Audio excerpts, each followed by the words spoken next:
My name is Ray Jemian, if you don't know me. I'm the chair of the tree committee, which has been in existence for approximately a little over a year.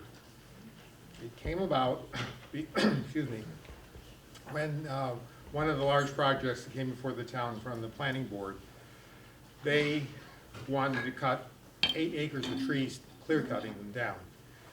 And we said that, well, okay, they obviously have the right to do it. We said, how about giving us some money so we can mitigate that and plant trees elsewhere, which they did. We got $25,000. Then they came up, who's going to decide how to spend it? So that's the tree committee. It took a while to put it in place, but we've been in business for roughly 14 months now. And it's been a good committee. There are good people on the committee. And I just want to introduce you to some of them. I'm not sure who's here and who's not here. James Hayes Bohannon from the college is here. Pat Neary, citizen member. Nicole Holmes in the back. And who am I missing? Shirley Kaczynski right up front. It's a very, am I missing anybody else?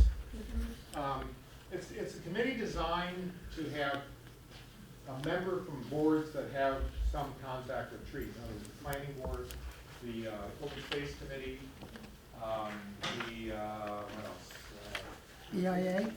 BIA, excuse me, that's a non-town official committee, but yes, BIA. And there's also the, DPW?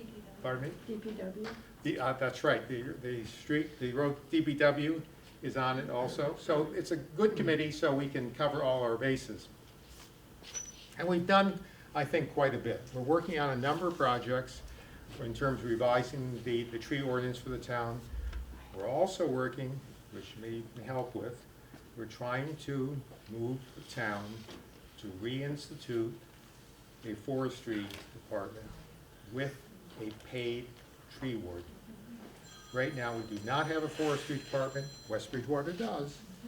And we do have a tree warden, but he's not paid. It's simply unacceptable. So if you can lobby people in the council or Mr. Dutton, that's fine. We've done a number of other things. And one of the things I want Nicole, who's just introduced as a member of the board, to talk about, and that is pushing to get Bridgewater reinstituted as a tree city, and also a project for Arbor Day, which is coming up next month. Nicole.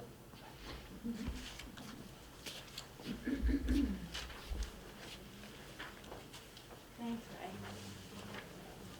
Yeah, so in doing a little research, it seems as though Bridgewater has not been a designated tree city since 2006.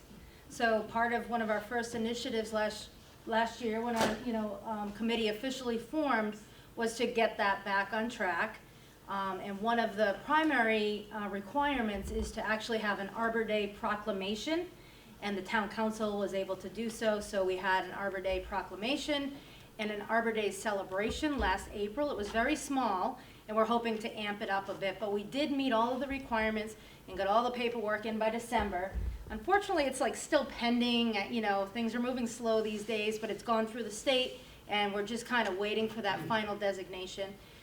We're now already working for our Arbor Day celebration for this year, for 2024, and each year we'll have to reapply for that Tree City USA designation. But I did want to share that this year we participated in the Massachusetts Arbor Day poster contest, and we did this with the 5th graders in the Williams Intermediate School. So actually 280 students prepared these amazing posters. And today our committee actually met to kind of select the top winner that we sent along to the state. And that was Tegan McCauley, and she just did, it really brought tears to my eyes. She did the most amazing job. Healthy trees, healthy towns was the theme every poster had to state. And I'll lay these all out in the back so you can see just the amazing artwork by these 5th graders. And there'll be more to come. We also had kind of our runners up with Joyella Lancevette, an amazing job there, and Evan Sorelli. So I'll lay those out so everyone can take a look later. And these students will be recognized and we're hopefully going to find some special ways to continue to recognize them, including hopefully hanging these nice posters in the town hall. So I think I got everything right.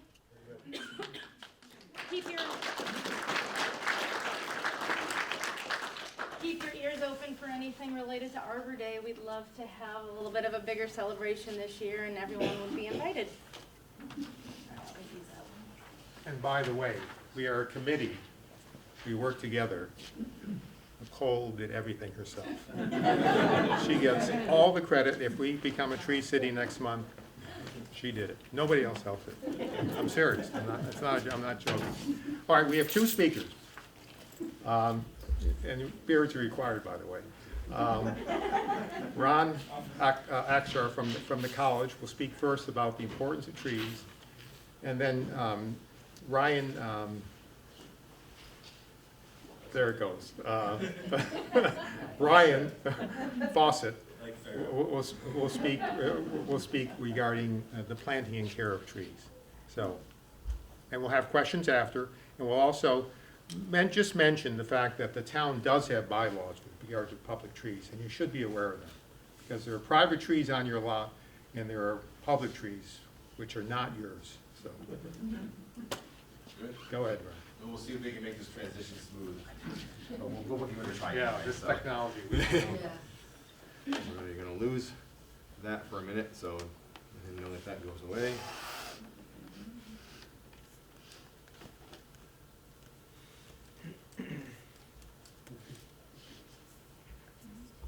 Ha. Oh. One less glitch from the I didn't do anything. All right, so thank you very much for having me here this evening. Again, my name is Ron Akbar. I've been at Bridgewater State for about 12 years or so now. So, Just be near the mic so he can hear you. oh, yeah, no problem. I'm sorry. Yeah, so I've been at Bridgewater State University for about 12 years now. Training in plant biology, kind of across the board. I'm an aquatic plant biologist by my specific training, but I just like plants. So for me tonight, I'm here to talk to you about urban trees. If I turn it on, it works better. I do that in my lab all the time. Urban trees, so what are they and why are they so important? I'll know different factors of what an urban tree is and why we need them. So what exactly is an urban tree? All right, so trees found on public lands, parks, right-of-ways, we're gonna look at that as being an urban tree. All right, private lands, residential, commercial properties can also be looked at as being defined as an urban tree. All right, and then any that's planted or naturally established trees that are in city proper, again, all those can be looked at as being what an urban tree could be or looked at as. So what can these trees help us do or help us with? Right? One is definitely pollution. So we'll talk about different types of pollution we can help control. Water control, indicating water runoff, that kind of stuff. Right? Temperature control, talk about how the trees can help us do that in these cities. Okay.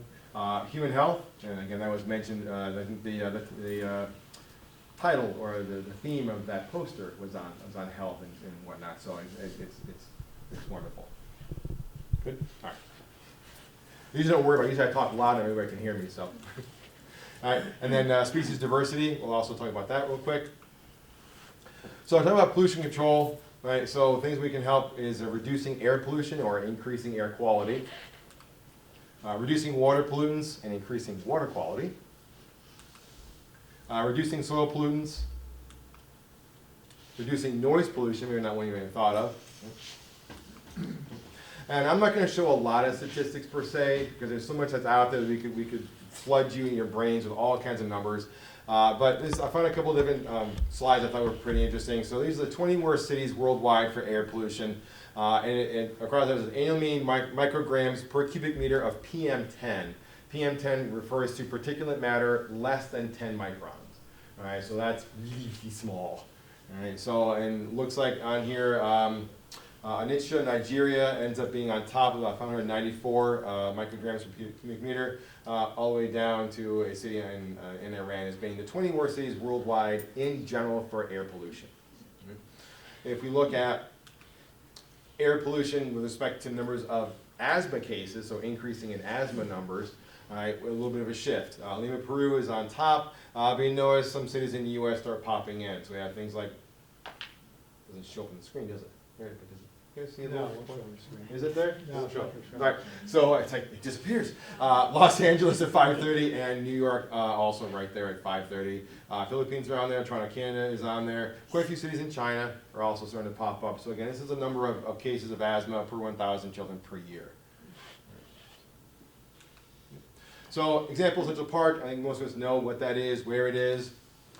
So in 1 year, a single tree can remove up to 48 pounds of carbon dioxide from the atmosphere, converting that into oxygen. Right? So how does that relate to the entire Central Park area? Right? So it's roughly 1 million pounds of carbon removed from the atmosphere in 1 year by trees just in Central Park. All right, so that's not talking about any of the trees, any in the area, that's just the park itself as to how much, as an example, how much carbon just that one area can remove in 1 year.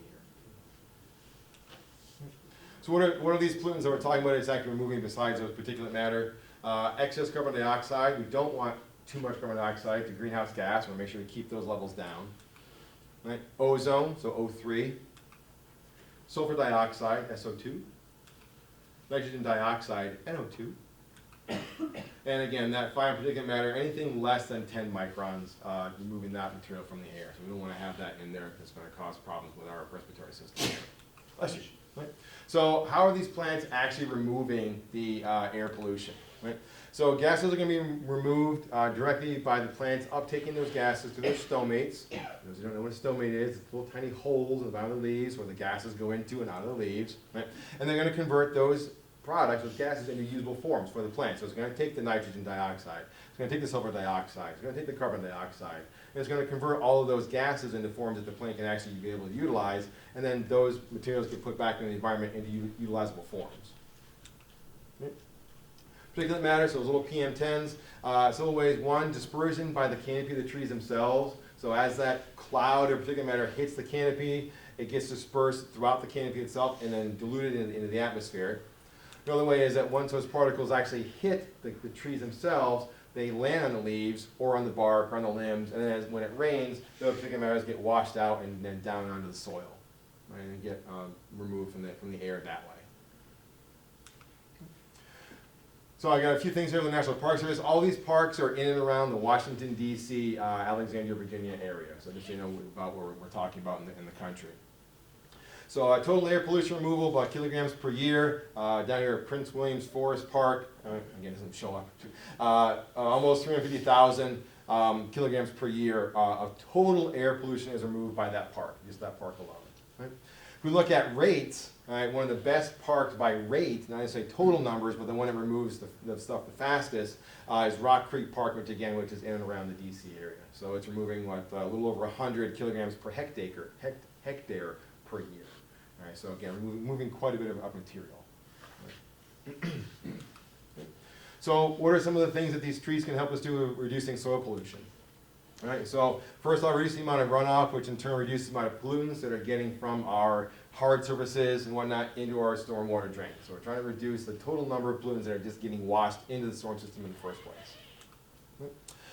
Can the plants uptake the pollutants from the soil themselves? So we're going to have two different things. One's called bioaccumulation, the other is called phytoremediation. Right? So a plant that uptakes the pollutant and does nothing with it. It just absorbs it and it just sits inside the plant material and that's where it stays. Right? That's bioaccumulation. Any kind of, when that happens, if the trees themselves or the plants themselves need to be removed, you have to make sure that you understand that that tree is uptaking that material and it's in there. If you cut the plants down, the trees down, you leave them there, it then gets put back into the system again. Right? Whereas plants that do phytoremediation, they're going to uptake that pollutant and they're going to change it. They're going to make it detoxify that pollutant, so it's no longer toxic to the environment. Right? So they're not just taking it up; they're actually converting it into a form that is no longer toxic. Not all plants are created equal, however. A lot of trees are good at this one. Sorry, if you want to point, the left-hand one, the bioaccumulation one, not very many of them are great at phytoremediation, but there are several that work really, really well. As an example, so here's an example of some former oil refinery along the Cabot Creek in West Virginia. So 2006, 7 years after starting the experiment, levels of gasoline, so literally from your cars or whatever, had dropped by 82% in the soil, 59% in the groundwater. Right? Again, this is an example of phytoremediation. Right? Levels of toluene, a toxic organic chemical, right? 90% and 84% in soil and water respectively, right? And they used poplar trees, right? So we have plenty of those guys around here. They grow quick. They love soils that are nice and wet and whatnot, and they're really good at phyto remediation. Right? Another point I want to make here is the cost. All right, look at those numbers. So the experiment was also very cheap, costing $80,000 for installation of the trees, $20,000 for yearly maintenance. All right, I know it sounds like a lot, but if you look down further in the paragraph, if they had brought in machinery, they had removed the soils and done all that, $65 million. All right, huge difference in the two different ways that you could do this. All right, so in the long run, trees were the cheap way to go in being able to make this environment much more habitable and less toxic for any organism in the area. Right? Noise pollution. Right? So there are several factors we have to consider when talking about noise pollution, creating a tree barrier or a plant barrier, I'll call it. When I'm using trees in a very broad sense. It could be shrubs, bushes, that kind of stuff. So when I say tree, it kind of covers all of those guys. So you first off need to screen the source from the view, right? Which is going to help. Noise barriers should be as close to the source of the noise as possible. So try to keep your plants, whatever, as near the source that's creating the noise as you can. Wide belts of dense trees work the best. But when they're referring to width, it's not just this way, it should actually say depth too. So this direction also. So that instead of planting just one straight row of, say, arborvitae type of trees, you want to plant things that can go this way also. All right, so it kind of gives you both width and depth. Both. Right? Obviously, it's going to depend on the density of the stems and leaves. So one of the best things to use are going to be things like evergreens. So things that keep their leaves or whatever for multiple years and are green all year round. Right? Deciduous trees are fine, but you may want to intersperse them here and there and have more of these evergreen and broadleaf evergreens are a better choice if you're going for noise reduction. Right? And one thing that I think about is soft ground is a great absorber of noise. So along with those trees, don't just leave hard-packed soil. Put down your mulch. Right? Put down 3 or 4 inches of mulch underneath the trees. That's going to help quite a bit. All right? Or leaf matter, or whatever you can that's an organic matter to help soften the ground underneath the trees you just planted. Okay. So how do trees help with our stormwater? So we got some pollution, now we got our stormwater, all this excess water. Right? So first off is canopy interception. Right? So one is going to hit my leaves or my stems, and it's going to run off and right down the tree itself. Right? So that's keeping the water from hitting the hard surfaces. Keep pointing. The hard surface and getting to the stormwater. Right? And you got kind of one that's going to travel on the tree trunk itself. It's also going to help. Right? Transpiration. This is the release of water vapor from the leaves themselves. So any water the plant's taken up, and it's going to actually release that water vapor out of those little holes mentioned with the little stomates. Right? So the plants do that all the time. Right? And then we're going to have infiltration, percolation, water table management. So my water is going to be able to get into the ground much further because the roots of the trees are also going down that much further. So they're allowing the water to get further into the soil itself because of the root penetration. Right? And again, all of these are going to reduce the amount of water reaching the drains and decreasing erosion all in all. So another example, so combined sewer overflow volumes can be substantial. So for example, sewers in Cincinnati, Ohio, which are approximately 11.5 billion gallons of mixed raw sewage and stormwater into surrounding streams and rivers each year. All right, so that's just one city expending that much material excess into stormwater drains and whatnot. So imagine what all the cities in the U.S. combined, how much material that would be going into the storm drains. And make sure you keep me on time too, right? All right, so a couple more statistics from the U.S. National Park Service. So total avoided runoffs by park. So again, here's my Prince William Forest, which again is another park in and around D.C. area. So about 100,000 cubic meters per, 1 million cubic meters per year of avoided total runoff just from that one park alone. Right, that's a total, and then rates. Prince William Park is Forest the second, and then the Rock Creek Park, which actually was one of the ones that was on the earlier slides about how much carbon it takes out of the atmosphere, that kind of stuff, was also another good one. They're also avoiding 200 cubic meters per hectare per year, again, of runoff going out, or not getting into the system, and actually avoiding all that water. Okay. Let's talk about some cooling effects. So what is it, how the trees can help that? So I mentioned earlier about the transpiration, so we have two different ways. One is just plain old evaporation, and the other is evapotranspiration. So evaporation is any kind of water vapor that's created by the water landing on the trees themselves and then being evaporated or turned to steam and coming off the actual trees themselves and surfaces, or it's the tree or the soil. Right? Evapotranspiration is my water vapor being released from the trees themselves, all right, and then going up in the atmosphere. So it's surprising how much a forest or a tree planted area can actually reduce the amount of temperature in an urban setting. Right? So how much? So in general, urban trees can reduce up to about 3 degrees Fahrenheit. All right, so if you're 97 degrees and you can reduce that just down by 3 degrees on the 94, the trees are the ones that are doing that for you. All right, in your urban setting. So that's quite a bit of a reduction across an entire city area. And of course, they create shade. I mean, that was kind of an obvious one I wasn't going to put up here. But again, they're going to cast lots and lots of shade on the ground, which is also going to help the actual hard surfaces not get as hot either. Right, so it's going to keep that in check too. Right. So real quick little graphic on impact of forest restoration on temperature. So lower left-hand picture, I'm kind of focusing on the southeast U.S., Florida, Georgia, and that area. So all that green, all right, those are all younger forests that were replanted and regrown since colonization. So a lot of that was clear cut. There was no trees left, so a lot of that's been replanted. And the right-hand picture shows all the little blue areas. Those are all the new cooling zones or cooling areas that have been reduced in temperatures just from the fact of planting these new forested areas. All right, so quite a huge expansive area is now seeing the effect of the temperature changes by planting all these extra trees. All right, so health benefits. Right, we had mentioned that before with the poster, right? So I already mentioned the ability to remove air pollutants and whatnot, which is going to help improve respiratory illnesses and problems. Decreasing stress, blood pressure, depression. I'm sure many of you saw the pretty, so who's the tree? You can't answer. Who is it? Dogwood, all right, American dogwood. And you look at that and go, wow, that's really pretty. A nice bright white flower. We'll see these in about another month and a half or so. But you're like, yeah, you just look at it and go, okay, I like that. It looks pretty. All right. So again, as soon as you do that, down goes stress, down goes blood pressure, and you feel a little bit happier. All those endorphins and stuff kick in. Just by looking at even the pretty picture. All right, it didn't have to be the tree. Right? And if I'm doing that other stuff, I'm also reducing rates of mortality.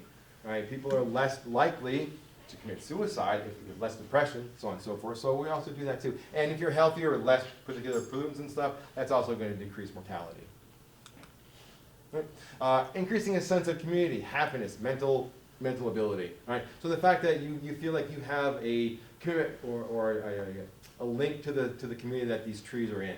Right? So you want to make sure that these trees are healthy, doing their job, and it kind of brings everybody together to do this. Right?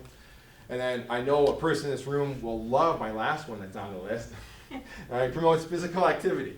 All right, so again, you're getting out there, you're planting these trees, you're working hard, building up a sweat, getting out there, putting the trees in, putting your plants in. Yes, so we're getting an extra health benefit by getting out there doing the work in the summertime usually, but again, we're getting the health benefits from that also. Right. Species diversity, so again, back to my Central Parks, it's one of our better known parks, and it's a large one in a large city. 393 plant species alone in Central Park. All right, that's a pretty good number. That's actually a very large number for one park. Right? 250 species of vertebrates, all right, so anything with a backbone. All right, 280 species of birds have been recorded. All right, doesn't mean that they're there all the time, but they have recorded a total of 280 species of birds have been recorded. 192 are regular visitors or year-round inhabitants. So most of the species diversity, vertebrate-wise, is going to be from the birds. All right. 88 of those birds are rare and frequent, and then about 100 species of invertebrates. I think that last number is way too low. These are not my statistics. This is from the Central Park Conservatory. I just think people haven't just found them. A lot of people don't go out looking for bugs and worms and that kind of stuff. So there's just less surveyed. So to me, 100 is way too low, but it's still a good number. All right, concerning species diversity. Right. A couple of last slides in here on the power of trees. This is from Miami-Dade County, so the actual county in Florida. So if you look at the entire county, 836 million gallons of stormwater runoff is avoided in Dade County alone. 16 million pounds of air pollution absorbed, and 1.1 million tons of carbon dioxide pollution removed from the atmosphere just by looking at that one county in the U.S., in Florida. talking about expenditure, how much is this gonna cost us? If we're gonna keep doing this, where's the cost gonna come from? Or how's it gonna impact us, right? So a study of forestry programs in 5 US cities did the following. So annual costs range from about $15 per tree in the desert Southwest to $65 per tree in Berkeley, California. No one's surprised that it was more expensive in California. Right? Pruning was often the greatest expenditure. So taking care of the trees themselves was the biggest expenditure. About 25 to 40% of total annual cost was actually pruning and plant maintenance. Administration and inspection costs, all right, were the next large expenditure, ranging about 8 to 35% of annual expenditures, so $4 to $6 per tree. Right? Surprisingly, putting the trees in was the cheapest thing that they had to worry about, was actually purchasing the trees and actually getting the trees planted. Only about 2 to 15% of the overall annual cost of putting in these urban forests was what they were spending on actually putting them in versus maintaining and whatnot. So it was cheap to get the trees in general. That's how much you had to pay overall. Right. Just kind of an overall last slide, kind of showing all different kinds of stuff. An acre of maple trees can put as much as 20,000 gallons of water in the air each day through their transpiration. Trees muffle urban noise almost effectively as stone walls. Right? If it's properly designed, you can reduce by 5 to 10 decibels. So that's pretty good. Right? 50 years, one tree produces $31,050 worth of oxygen, $62,000 worth of air pollution control, $37,500 worth of water control, right? And $21,000 worth of soil erosion. All right, so there's no downside to putting this stuff in. Right? A single tree produces 260 pounds of oxygen per year.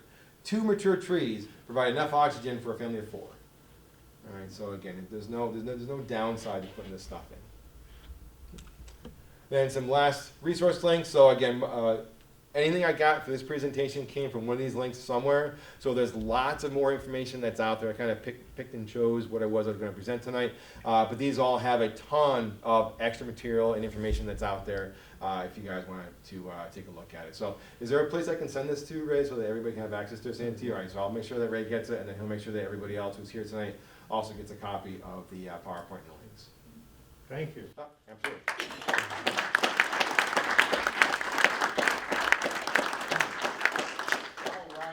That's up. Do you have a couple questions for, anybody have a question for Ron?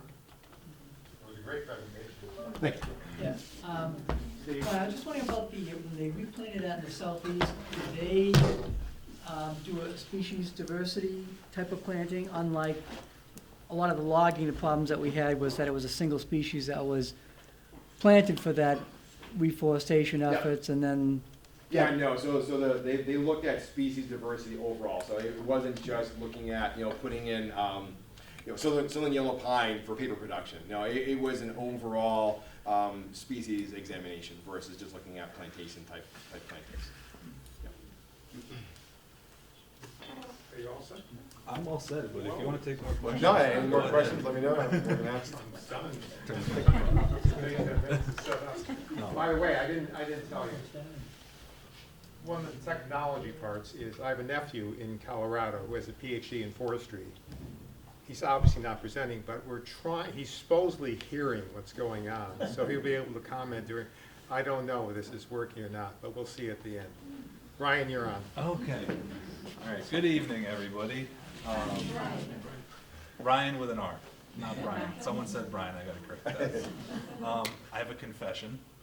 I left my work laptop in my work vehicle, so the presentation that you're about to see was made in 10 minutes upstairs right before this. But, I promise. No pressure. I promise I had something that was really great and well crafted for you all. This one's going to be just as good. Ray asked me to come talk about planting trees, taking care of New England trees, and that kind of stuff. So I'm going to talk about that. I'm also going to get into kind of some of the things that you can look at when you're around town, you're in a city. Things that you'll see is like, hey, maybe I should let somebody know about that, or that's not the best thing that person could have done with that tree when they were planting it. I'm also going to talk about a couple like pests and diseases that we're starting to see a lot of around here. And then Ray also sent me a list of trees that you all are trying to plant in Bridgewater. And in my really great presentation earlier, I went through all the trees and made comments, so we're going to talk a little bit about that too. So again, my name's Ryan. I work for the Department of Conservation and Recreation. More specifically, I work for the Green in the Gateway Cities program. I'm an urban forester, so I don't do stuff in the woods. I do stuff in cities. That's my game. So the Green in the Gateway Cities program, if you've ever heard about it, never heard about it, which I'm sure a lot of you, I'm gonna guess most people don't know what it is. So raise your hand if you know what a gateway city is. It's not a gateway drug. A gateway city. Raise your hand if you know what a gateway city is. A city that goes somewhere. Yeah, so it was an economic label that the Commonwealth government put on certain cities around the state. Commonwealth. I'm supposed to say Commonwealth. I work for the state. I gotta say Commonwealth. Back in like 2010.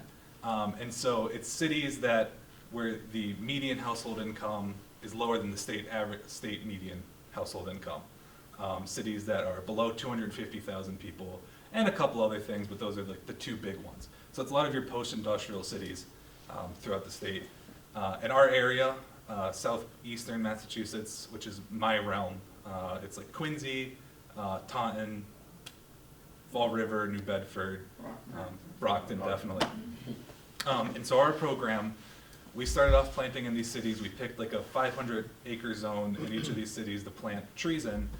And more recently, we've expanded to all these environmental justice neighborhoods in these cities can get a tree planted. So anybody who has property, anybody who lives in these cities in an environmental justice zone can get a tree planted for free by us.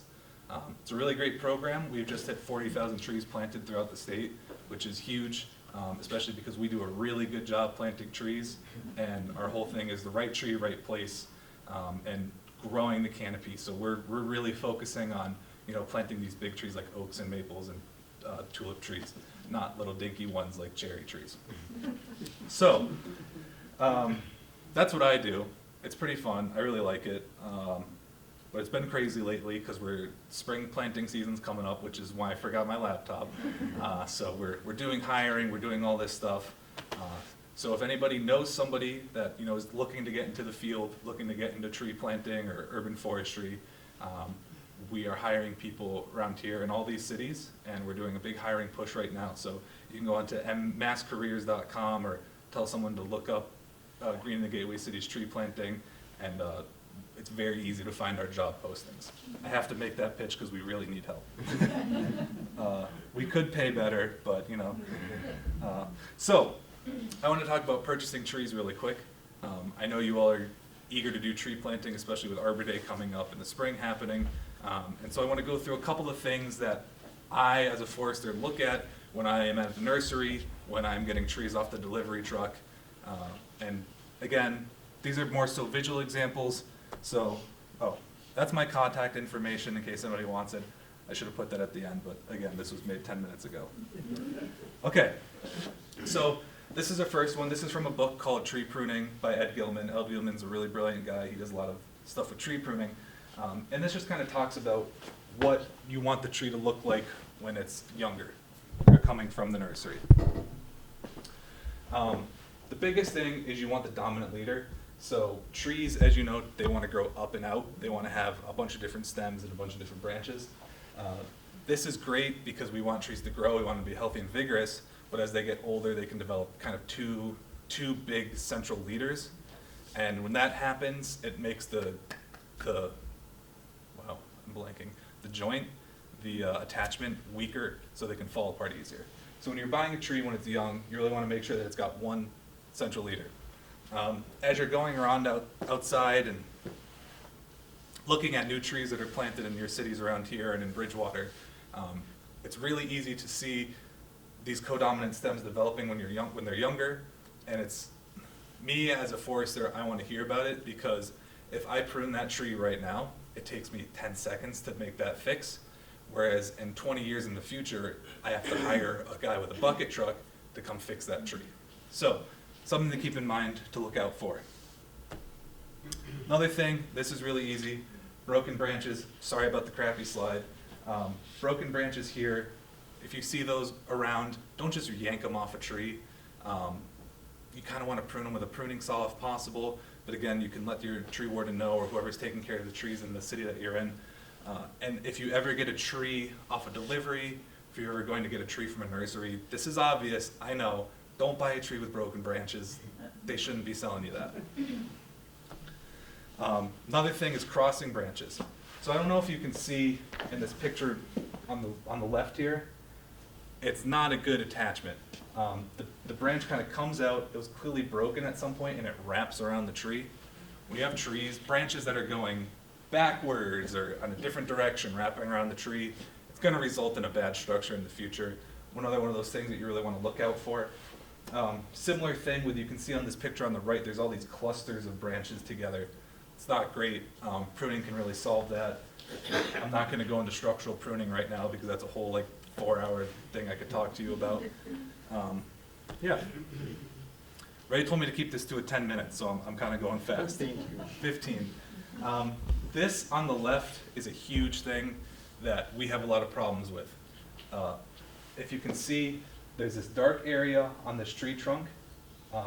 Healthy bark, normal looking bark around it, but this dark area is exposed wood that's starting to rot. I guarantee someone out here has done this to a tree. It's caused by a weed whacker or a string trimmer or a lawnmower just grazing the base of a tree. That is probably one of the top things that damages trees that I see when I'm out on the street looking at our trees that we've planted. The circulatory system of a tree is pretty much right under the bark of the tree. So any damage you make around the circumference of a tree is going to cut off the circulatory system. So that means the tree's not going to be able to move its nutrients and fluids up and down it, which is not good. And string trimmers, as you know, do a really good job at making really small cuts in a circle. So a lot of people, when they're doing maintenance on a tree or, mowing or weed whacking that little green strip between the sidewalk and the road, you might not get your whole lawnmower out there, so you might bust out the string trimmer and go zip through there. That causes a lot of damage when you do it on the base of a tree. I see it everywhere. I see DCR crews doing it, landscaping crews. Everybody does it, and it's something we're really trying to spread awareness about. An easy thing to do, you can take a little piece of like drainage tubing, a like corrugated black tube that a lot of people have from their downspouts. Cut a little section of that off, maybe like 4 inches, just wrap it around the base of the tree. That way, if somebody does come through with a string trimmer, it's not going to kill the tree, and that's a really great thing. I do that when I plant trees in parks or along the street. I don't do that necessarily when I plant at someone's house. So, yeah. Another thing to watch out for, this big crack in a tree, that's an indication of, it could be a lot of things. It could be the tree absorbed a lot of water. There was a hard frost after some rain. It's a crack, but anyway, when you're getting a new tree delivered, or if you see a newly planted tree, and there's a huge crack in it like this, you should tell someone about it, or do not buy that tree. The reason I say newly planted trees is because a lot of municipalities, when they buy and order trees, they have it planted by a contractor. A lot of these trees are under warranty when they're newly planted. I don't know how Bridgewater is going to do it. I'm just saying that's something to keep in mind. Okay, another thing on the left, we have girdling roots. Trees, when they're grown in pots, don't necessarily do the best at growing their own roots. This is similar to the string trimmer, where the root will grow around the tree and essentially strangle it, so it won't be able to send its nutrients up and down. Similar thing in this awful blurry picture in the bottom right. There's just essentially a piece of rope or twine tied around the base of the tree. And as it's removed, it kind of leaves this divot so you can see how it is strangling the tree. A lot of people tie ropes around their trees for a number of reasons. People like to decorate their street trees. People like to decorate for all kinds of holidays. If you do decorate, you should probably take anything tied around the tree off. Christmas lights, like the twinkle lights, I see them wrapped around trunks of trees all the time. They can cause damage like this, and again, we want to avoid that. So you can still put the lights on the tree, you just probably should take it off or loosen it after a year or something. Okay, so now that's what I like to talk about as a lot of like the mechanical issues you see with newly planted trees or young trees. This is just a greatest hits right now. So on the left we have fire blight. That's kind of something that is in the Rosaceae family, so cherries and apples and other fruit trees. If you see the tips of your tree starting to die back and do like a candy cane kind of shape to it, it's fire blight. Your tree's probably a goner, and it's probably not going to really reproduce a lot of fruit or produce a lot of fruit. You can treat for it. It's really hard. It's like a death sentence for some orchards to get this kind of infection in their production. So best thing to do when you see that, disinfect any so prune it out, then disinfect the pruning the tool that you use to prune with. Second picture in the middle is black knot. That's really prevalent around here, especially in wetter years. Shows up on if you have a cherry tree at home, like a flowering cherry, you probably have black knot on it.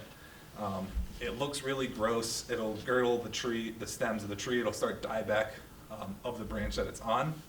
And it won't kill the tree fast. It might not even kill it outright, but it'll look terrible, won't bloom on that branch, and it'll start to decline. And on the right here, something that we're going to talk more about in a second, it's beech leaf disease, which is the current hot button issue of like everybody freaking out about. Again, I skip over it. We're going to talk more about it in a second. I just wanted to bring up a couple pictures of fungus. This is a fungus on a mulch pile. Whatever, not a big deal.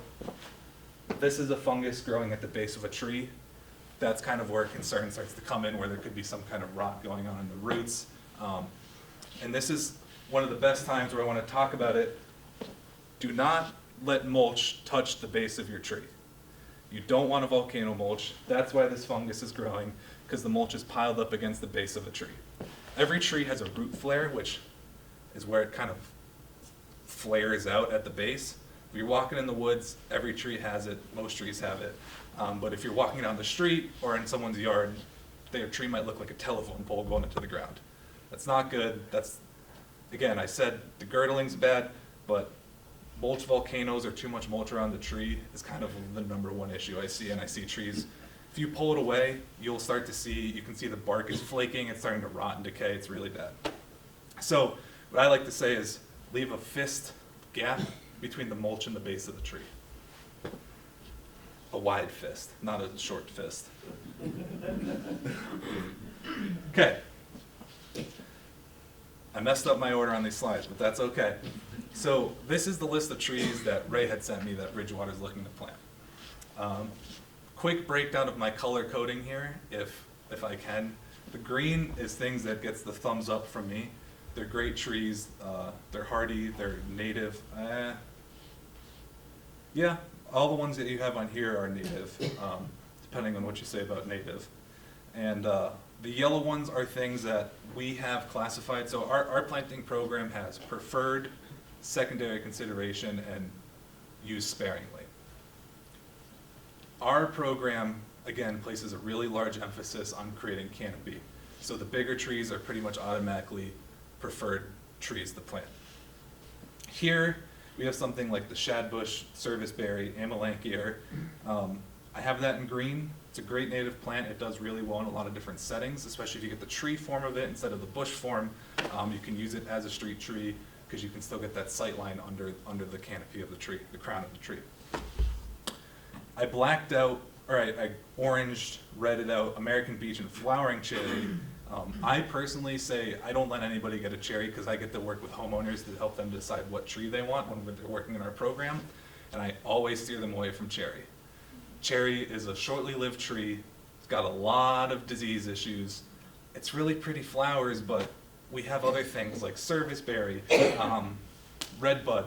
Serviceberry and redbud are the two, like, they're native, they have great flowers, and I think that they can take the place of cherry, which is overplanted. If you have like a new development, they just chuck cherry trees in there because nurseries produce them, they're cheap and they're widely available. If you're more into trees or more concerned about native things, I would go for another native flowering species. Again, I crossed out American beech. I would not be planting those right now. We don't really know what beech leaf disease is going to do. We're kind of in this process. I'll just skip to it. Nope, okay. Okay.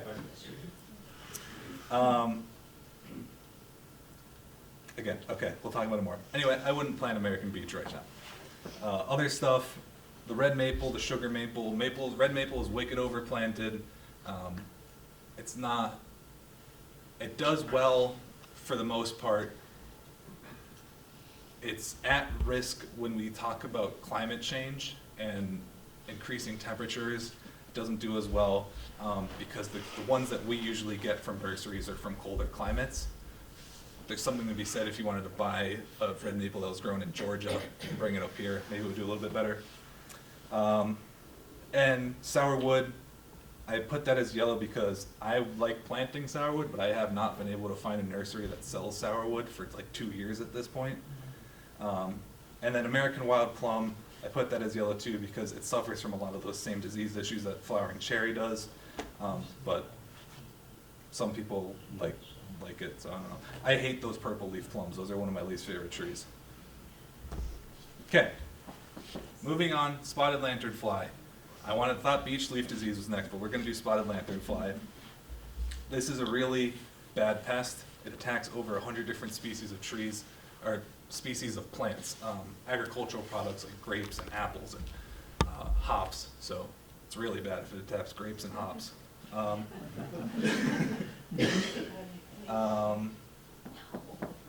Feeds on the herbaceous tissues of trees. It's one of those piercing, sucking insects is how we describe it. So it's got a mouth part. It's kind of like a mosquito. Tons of honeydew is produced, so its excrement, essentially, when it's feeding on the trees, drops below it, creates giant blooms of sooty mold. If you have a tree above like a sidewalk or a deck, and this thing is feeding on it, your deck will be destroyed because it's covered in mold and droppings from this thing. And you can look up videos of this pest in like Pennsylvania, where the entire tree, like you think like a 10-inch DBH tree, you won't be able to see any bark because there would just be thousands, if not hundreds of thousands, of this one bug just covering it. How big are the bugs in reality to those pictures? Yeah, probably about the size of my thumb. Yeah. Luckily for us, they're pretty brightly colored. You can see the orange. So on the left is kind of the bigger picture. They're leaf hoppers, so they only got about 1 or 2 hops in them before they can't run anymore. So if you see one, chase it. You can chase it down and crush it really easily. The picture on the right is one of their more larval stages. And again, we're really lucky that they're bright because they're really easily identifiable. And so this is from the MDAR Invasive Pest Dashboard, which is a cool resource. You can go and play around with it online. All you gotta just Google MDAR Invasive Pest. I took a snapshot of our region right here. So it's essentially, Bridgewater's blue, so that means that they've seen an individual of this species of spotted lanternfly in Bridgewater. As far as I know, there's no established breeding population. You can see, I didn't pick any, but way up here, there's a yellow corner. So that means that town over there, which I think is Framingham? It's either Framingham or Worcester, something like that. There's established breeding populations there, so it's there. It hasn't really been established anywhere in our region, but it's coming, and we're working on dealing with it. If you see it, you can Google, go to MDAR, I'm not sure what you exactly would Google, but if you go here, you can see in the bottom left, there's a button, click, report it. It's something that the state is actively working on with people who are shipping plant material in and out of the state, because we're still trying to combat it. It really hasn't taken a serious hold here, and we're still fighting it. Okay, so this is the thing I kept talking about, beech leaf disease. This one's scary. It's spread by a nematode. And a nematode is something you cannot see without like a really fancy electron microscope. So the microscope you used in high school when you were looking at, I don't know, celery cells, you can't see it with those. And the thing that's really scary about this is that it spreads by hitching rides on birds and insects. So there's no way to control the spread of it. And it infects beech trees, which there's a lot of really important specimen beech trees, so European beech, copper beech, American beech. There's a lot of really important specimen beech trees in this area. I can think of a lot of like botanical gardens and old homesteads that have these really beautiful beech trees. that are under threat from it. It's an issue in the other part of the state because northern hardwood forests have a huge component of beech. There's really no cultural control for it, so we haven't found anything like, with ash borer, we were able to release biologic controls, so other species that prey on ash borer, we can treat for ash borer. There was really nothing that we had, because of this pest lives in the buds of the tree, we didn't really have any kind of pesticide prepared to deal with this specific kind of this pest and its specific life cycle. So, MDAR, Department of Agricultural Resources, has a couple of pesticides that they're under emergency review. I'm not really sure what the process of this is, where it's at. And there are some other pesticides that people have talked about. It's like, yes, you can treat it with this, but it's like a foliar spray. And if you want to spray a giant beech tree, you can't do that. It's like spraying, imagine trying to water with your hose a giant beech tree. You can't do it. It's not economically feasible. It takes a lot of time, and with the way these things reproduce, they come out twice a year, and it's kind of a pain. They don't come out twice a year, but I'll explain it in a second. Okay, so this is how you identify it. Thankfully, it's really easy to see a tree that has it. This dark intraveinal banding on the beech leaves, it's really easy to see when you're under the canopy of a tree and the sun's coming through. The leaves have these dark bands on them.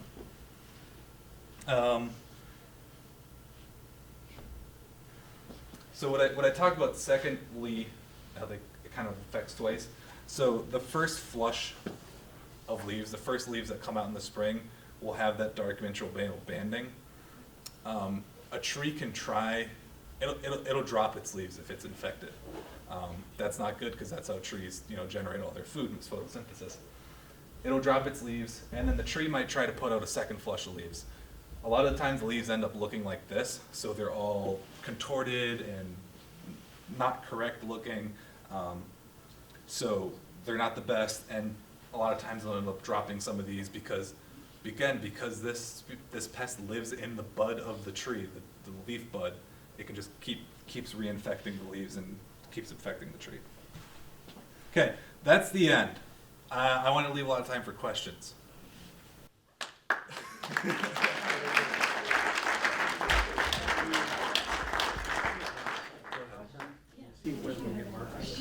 I have a question. Oh, sorry. This. Wait, one second. Oh, sorry. Can you see if you can, I want to see whether we can get my nephew on right now, okay. too. Okay. Okay, let's do questions, yeah.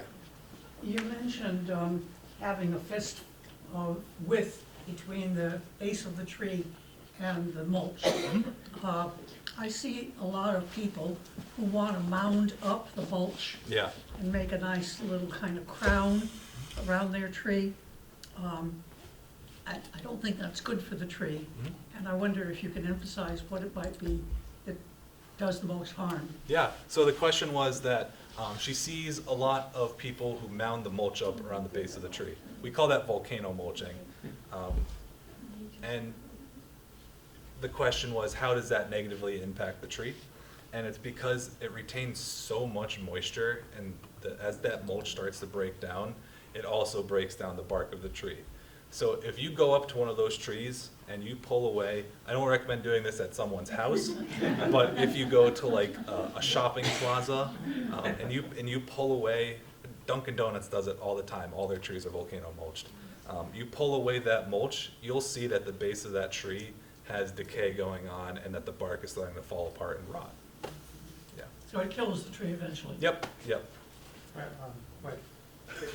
I wondered, say, if your beech trees are impacted by those leaf miners or the leaf bugs, and all the leaves fall, is the critter still in the detritus that falls, so that then it reinfects itself, or is, once it falls, can it be mulched up and gone? Yeah, so I'm pretty sure that the damage is done to the leaf before it comes out.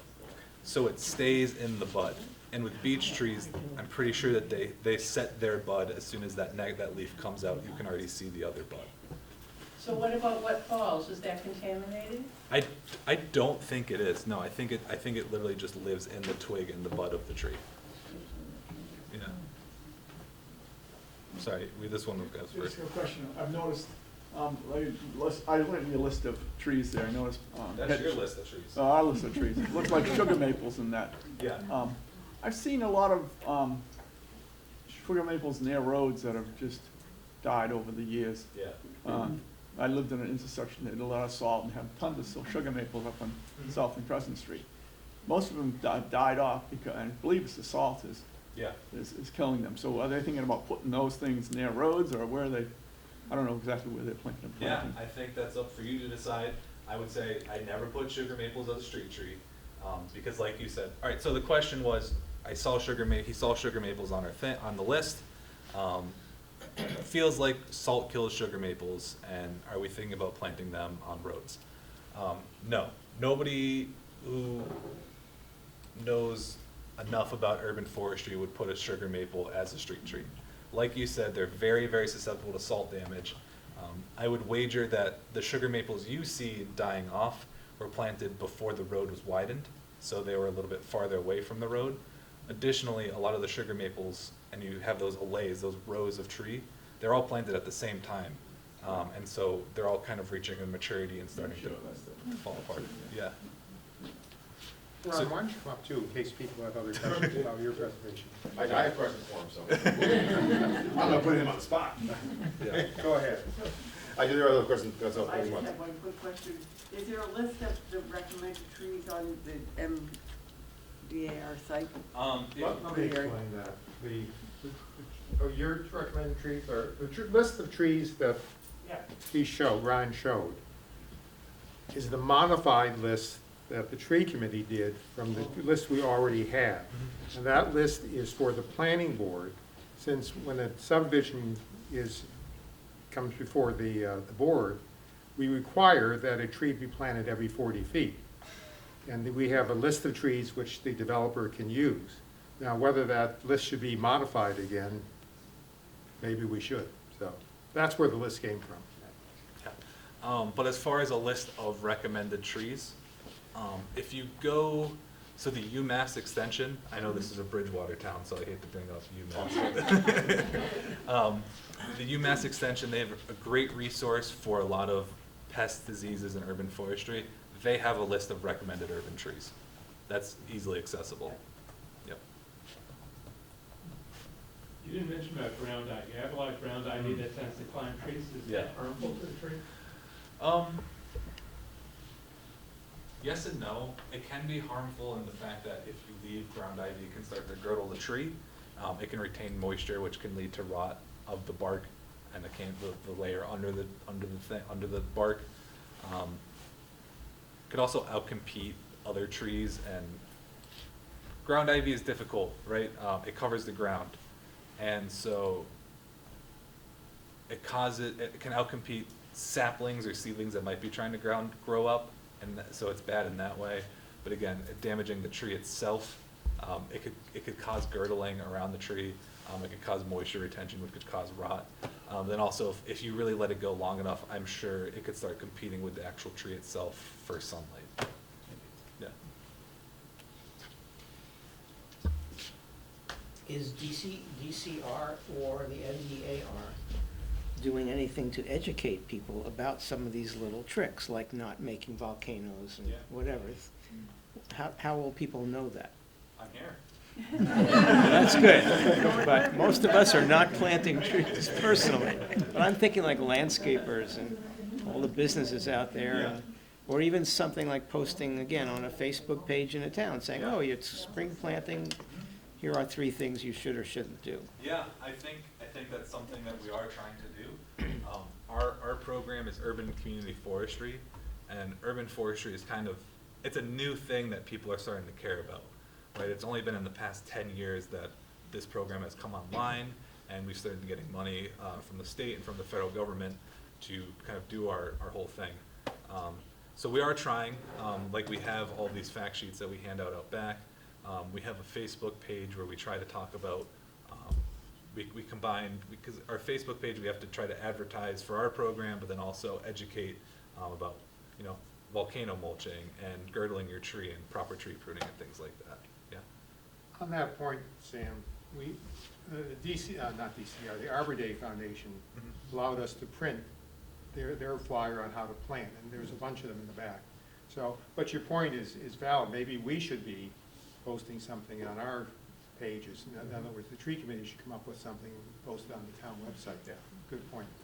But it certainly is a theme we are trying to do better as far as outreach goes.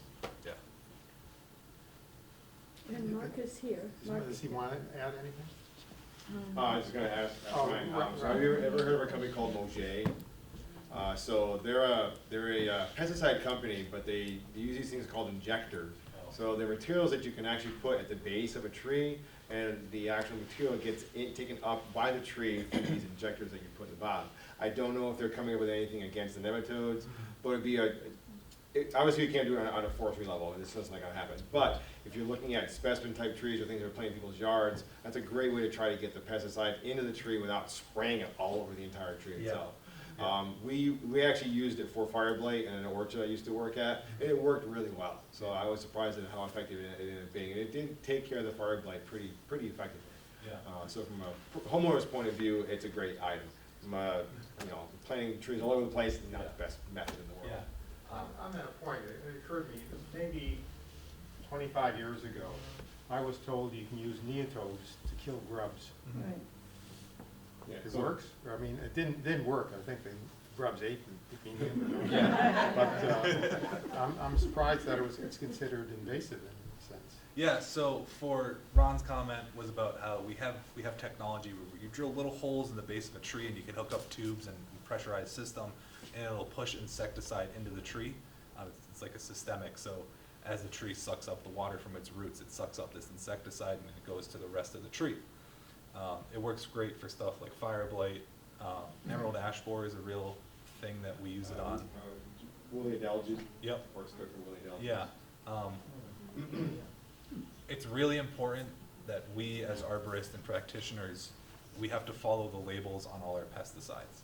So if I have a pesticide that I think or I know will work for this nematode, but it's not labeled at that, I would be breaking the federal law if I used that, and I could lose all my licensing and things like that.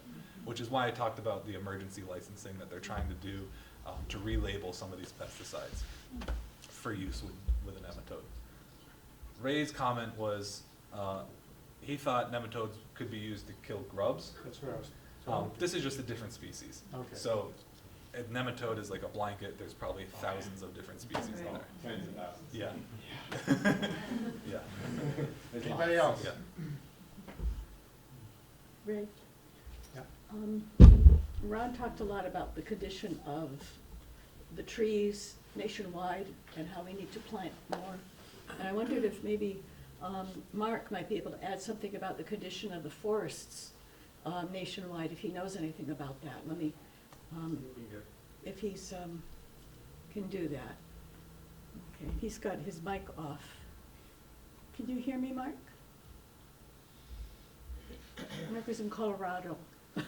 And you can also ask him to unmute, so there's a button you can actually ask. He him. just unmuted. He just unmuted, so, yeah. Hi, Mark, can you hear me? I don't think so. Oh, well. I did type in that question, so, in the chat, so maybe if he, whatever he responds, maybe I can read it. Oh, turning it off one would Oh, probably okay, help. Yeah. there we go. Ask him to So- speak. Blast out. Can you ask him to just say something? Can you say something, Mark, so we can test to see if you can hear us? Can you hear me? Oh, Okay. Too bad I can't see you.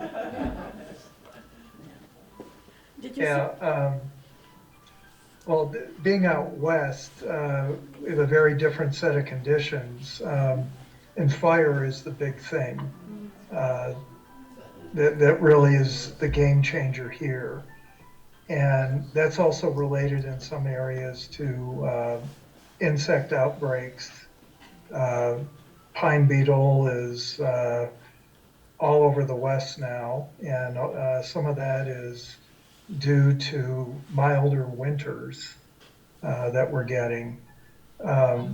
And, we are seeing different pests in the east too, kind of marching northward. So trees are encountering different conditions than they did a century ago.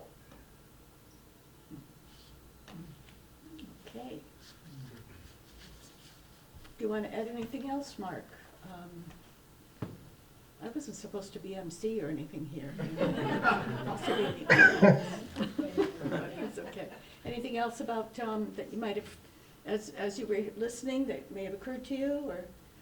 I think our two presenters are pretty thorough for our area. Yeah. Yeah. I just heavily endorse the pruning approach on recently planted trees. I see a lot of problems with recently planted trees and pruning, or the lack of pruning. How does your area, and we're trying to get a tree department here, and a tree warden funded. What's it like where you are? Who takes care of the city trees, town trees, and how well funded is that? Do you know? Are you asking? Yeah. Are you asking me, Chris? Yes, I am. Okay. In my town, we do have a small forestry department, and they do a lot of the tree work, and most of it's pretty good, and some of it hasn't been so good, but they do seem to have some some good people there, and I don't know how that funding came about. Okay. Thanks, Mark. Thanks, Mark. Okay, just a couple things. If there aren't any other questions? Yeah, okay. Go ahead. Anything about bylaws that we're going to talk about in Bridgewater? Oh, well, I was just going to mention that there are bylaws in town, in Bridgewater, regarding trees. Most people don't realize it. And the main thing, I just mentioned one thing. There are street trees. By the way, the tree committee is formed to work on street trees, public trees. Trees that are on your property are your trees. The town has no control over them at all. Street trees, and you may not know what a street tree is because it's measured from the center line of the street out to where the tree is, and on different size streets it could be different. Street trees are town property. You can't do anything to them without getting permission to cut them. I know some people don't realize that, and they do, but you're not supposed to. And according to the old bylaws that we have, which we're upgrading right now, it's a $500 fine to do it for each tree. So it could be expensive if you cut trees down, if we enforce it, that are street trees. So what we're trying to do, the committee is trying to do, is to revise some of our bylaws regarding trees. But you should also be aware of them. That if we get a paid tree warden, again, lobby it, a paid tree warden, that person would have responsibility. You can call that person up, and he or she would be able to tell you whether street tree or not, and whether you can cut it down, and so forth, and give you advice. It would be so much better if we had somebody like that, but we don't. You know, other towns do, we don't. And it's not an expensive proposition. We need a bucket truck too. Town manager knows that. We've been talking to him. We'd like to get it into the next fiscal year's budget, but you know who to call? No. So how far is it from the center line? You were saying? It depends on the street. You'll notice there are a lot of dead trees in town, which should be cut down. And the highway department doesn't have the ability to do that. And if there is a major project, they hire an outside firm to come in and do it. We have our own people to do it, that in the long run it'd be cheaper. But we had a dead tree in front of our house, and I had somebody walk it, and it was a street tree, so the town cut it down. It depends on where you live, that's all. But there are street trees. I have a question for Ryan. I have a cherry tree, a large cherry tree, and I have chipmunks living in it. So is it just gonna die, or it seems like it's okay? Yeah. But they live, I think they're like right down the center. Yep. The question was, she has a cherry tree with chipmunks living in it. She's concerned about the chipmunks killing the tree? Well, they're like right in the center of the tree. Yeah, so they're living in a cavity, they're nesting in a cavity in the tree. Yeah, the chipmunks, won't kill the tree. If there's already a large cavity there, there's already a vector for decay and rot to come in.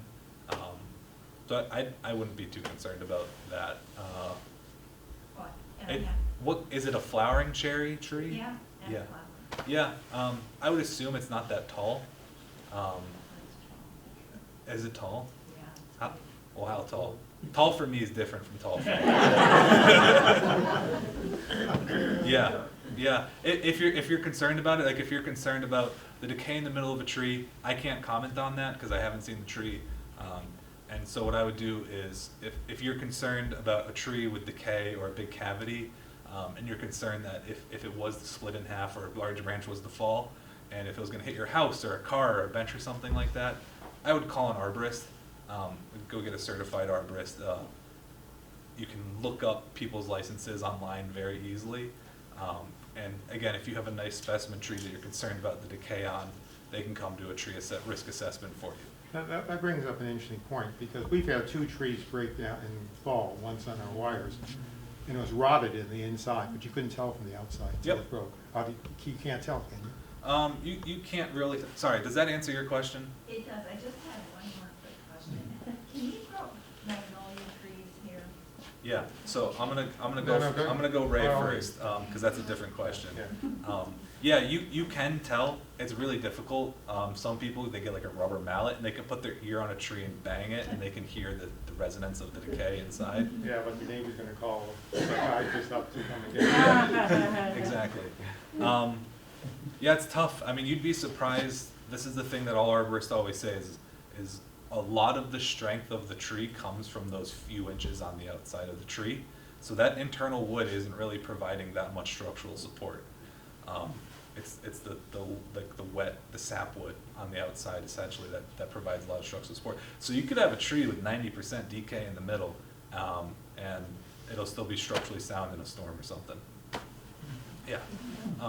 And then the question about magnolias, yeah, we plant magnolias.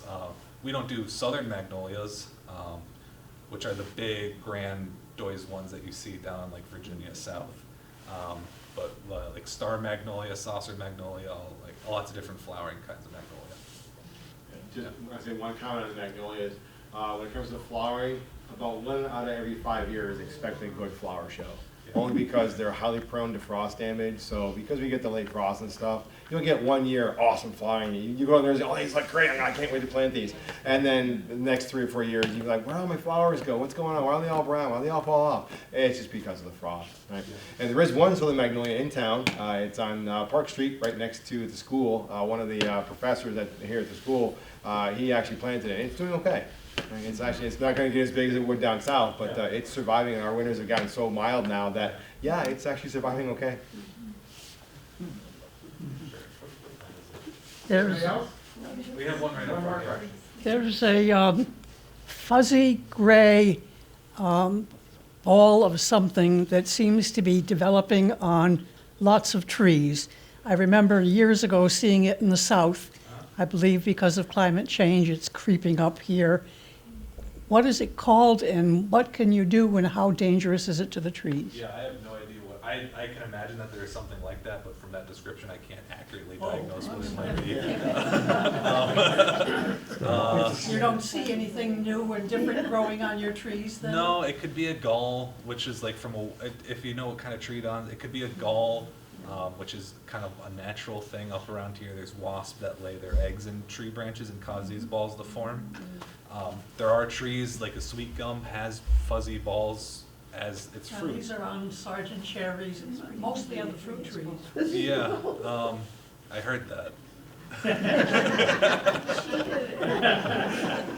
But then also there's things like bagworm, which is kind of No bugs in it. no bugs in it. No, No, I purely can't. vegetative. Yeah, I have can't no help you idea. then. We're gonna take a picture and send it to them. I Yeah, know. you can take a picture. Again, another pitch for the UMass Extension. If you have a picture of something or you don't know what it is, take a picture, send it to the UMass Extension. There's whizzes over there, and they love getting pictures of bugs and disease and things like that. Yeah. Janet, you had a question? Well, I just had a question about, you were talking about the park area where trees that belong to the town. Who decides when those trees come down? You know, did the town, like, I noticed the ones by CVS are all down. It was really The ones at disappointing. CVS were Huh? on, the ones at CVS were on CVS property, not town. Is that right? They Yeah. weren't on the, No, it's not a song. Yeah, It's a they went vegetable. down. Ray, can we dismiss Mark and tell him thank you and? We're essentially done. Yeah. Any other questions? Weren't you asking a question? Who? Weren't you asking a question? The I answer, answered it. the answer. And there's a bunch of handouts out back. There are a bunch so of go grab handouts those. in the back, Yeah. and free to talk a little bit before they kick us out, so. Thank you very much, gentlemen.